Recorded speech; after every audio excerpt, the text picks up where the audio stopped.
Hi, I'm Khuziwe Sithole. This here is volume 2 of my story.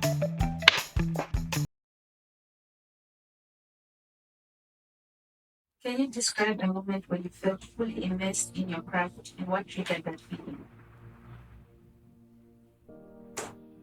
Practicing in my bedroom is one of the times when I really do feel immersed in the dance because I dance to music that I really do enjoy listening to, music like jazz or pop or funk.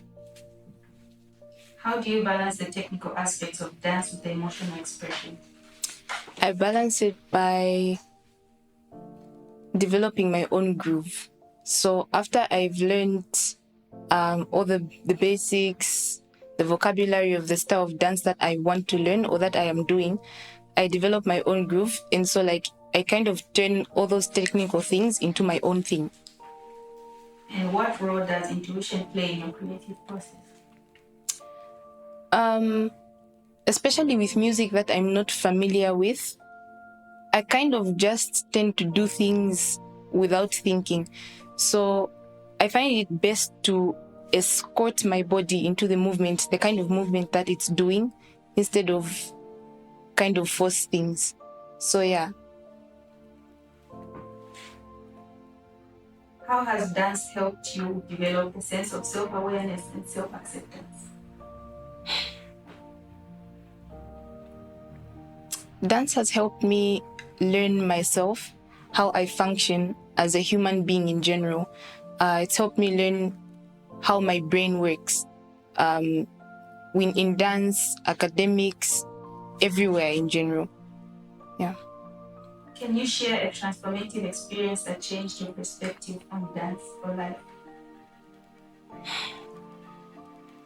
My first dance battle changed the way I see things, especially considering the fact that I'm a very anxious person. So during that first battle, I realized that it's better to chill out. Sometimes just chill out. It's better to do some things without thinking and just live in the moment. How do you navigate self-doubt and criticism in the competitive dance industry? Self-doubt, I manage it by, first of all, just allowing myself to sit and feel the way I'm feeling at that given point in time. And then I think of all the other things that I thought I couldn't do, but ended up managing to do. And that gives me the drive to go ahead and pursue like getting out of my comfort zone, because my comfort zone can become boring. It's very boring. And then for criticism, I'm blessed to hang around people who give constructive criticism. So even if it feels a little bit bad at first, I take what they say and use it to build on my dance. How do you tap into and convey emotions through your dance performances? The music. Listen to the music. I always feel like, for me personally, there's always that one instrument in the music that speaks to the way I'm feeling at a given point in time. So I use that and put my groove on that music, and that's what I will dance to according to the way I'm feeling at that time. Can you describe a time when you felt vulnerable on stage and how did you manage those feelings?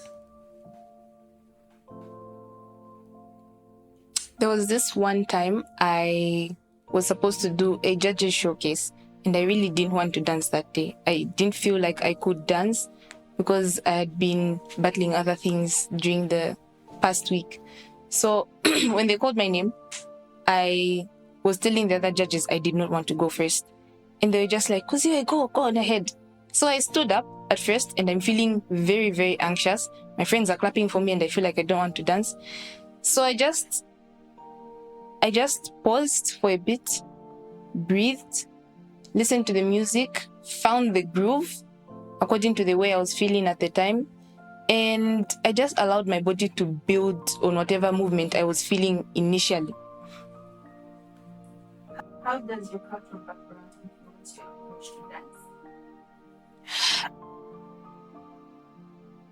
I grew up watching people like Michael Jackson, listening to very jazzy music. So it's influenced my approach in dance in that I tend to switch between rhythms very easily. Sometimes I like to make explosive movements. Sometimes I like to just match the kinds of emotions that the music is giving me.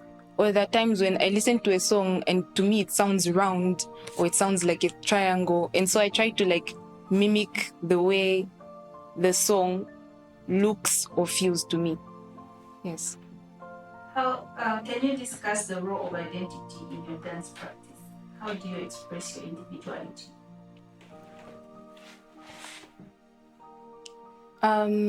Individuality is very important in your dance because I feel like even as people are watching you dance, they get to say, I like this about Khuziwe. She's very such and such and such when it comes to her movement. There's always that thing that people like about you. There's always that one thing that distinguishes you from other dancers. So how I express my individuality in my dance is I just do whatever comes to my mind, and I have a lot of funny, intrusive thoughts.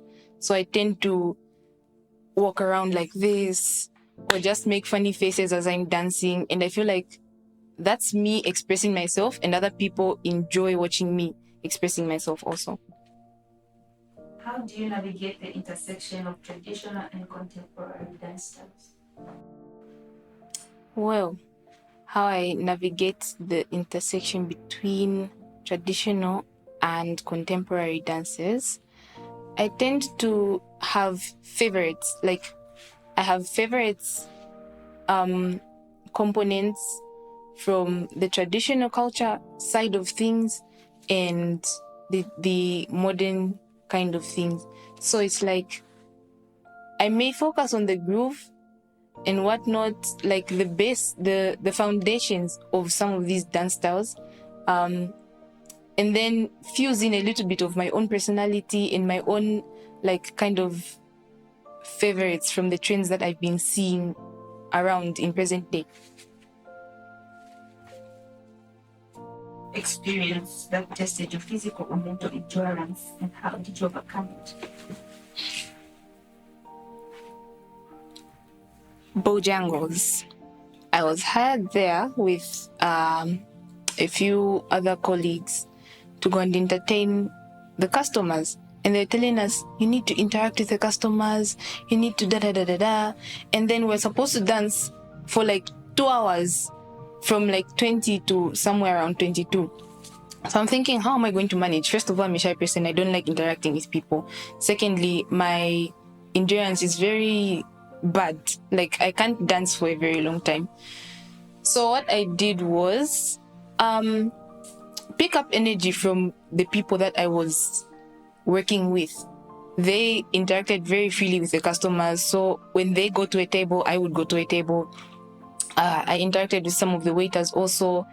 And as for the physical thing, the physical aspect of it all, I made sure I took regular breaks. I kind of also learned how to breathe in that moment. So there was regular breaks. I made sure I had water. Yeah, that's it. How do you handle injuries or setbacks in your dance career?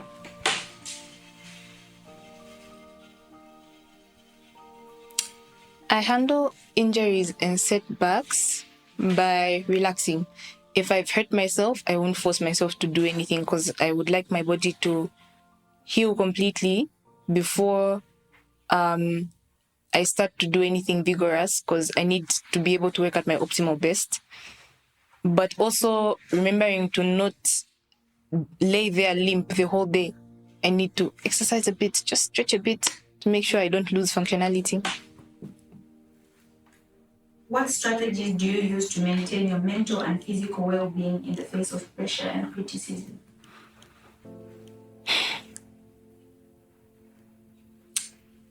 Strategy number 1, pray about it. And then